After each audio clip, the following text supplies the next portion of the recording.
Hello, and welcome to Afternoon Tea with Karen and Protestor watching. We're going to watch the land force protesters go off to court.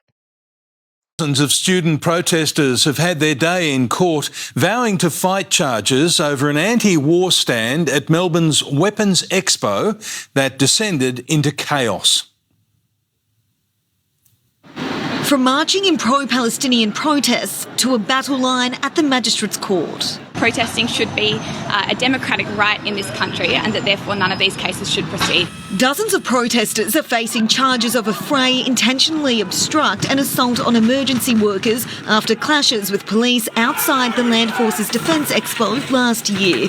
The violence shut down the city. Bins and pallets were set on fire, rocks and pieces of metal used as missiles, acid sprayed at officers, horse manure and water balloons containing vomit were also thrown. Some of the biggest companies in the world who profit directly from things like bombing. That's what real violence looks like. So people throwing stones and missiles at police, that wasn't an act of violence? We're not going to comment on that. One by one, they filed out of the courtroom, some with a smile, others still determined to try to hide their faces. Of the 29 protesters who fronted court today, only 2 had their charges withdrawn. The rest standing firm, vowing to continue their crusade, both in and out of the courtroom. Young uni students who are standing against war, standing for peace, are being repressed for speaking out. So we're going to continue raising our voices for Palestine. Geordie Wright, 7 News. And just a note, the reporter didn't pick up arson, which is a prison sentence. Yeah, so there's 8 student activists and other activists as well who've been standing up for Palestine, protesting for Palestine, and are now being dragged through the courts for our anti-war activism. And it's been a really awful process as well. You know, the police have been raiding people's homes, they've put out wanted lists, they've been going really hard against a lot of very young activists. So there's a lot of people here today to support us, and we're going to be going into court. We're going to be asserting that we do have the right to protest, that this is an infringement on civil liberties. It's important for people to continue standing up on the right side of history, despite the kind of repression that some of us have been facing, compared to what's going on in Gaza, where, right now there's a ceasefire, but at the same time, there's been incursions into the West Bank. Over the past year, we've seen just the most horrendous bombing campaigns. So compared to all of that, charges like this are nothing, and so it really matters for people to continue coming out to protest for those in Gaza, in Palestine, but then also to defend the right to demonstrate in Australia. So it's worth having a criminal record because of what's happening in Gaza. Wonder if she'll still think that when she's got a criminal record.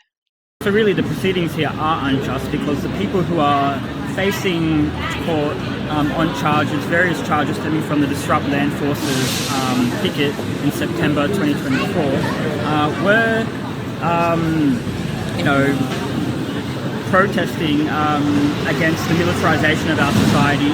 This is an egregious and bold-faced attempt to stifle protests, and I think you have to see this as related to the state Victorian government's attempts to stymie protests with proposed bills that have come out subsequently.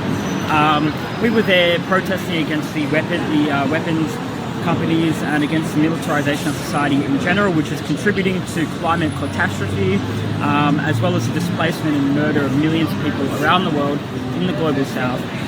We don't consent to this,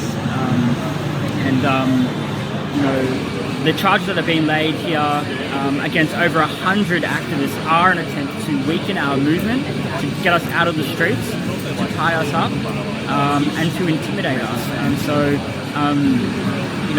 we think that this is gravely unjust, an attack on civil liberties, and the ability for people to participate democratically in the way their society is organised.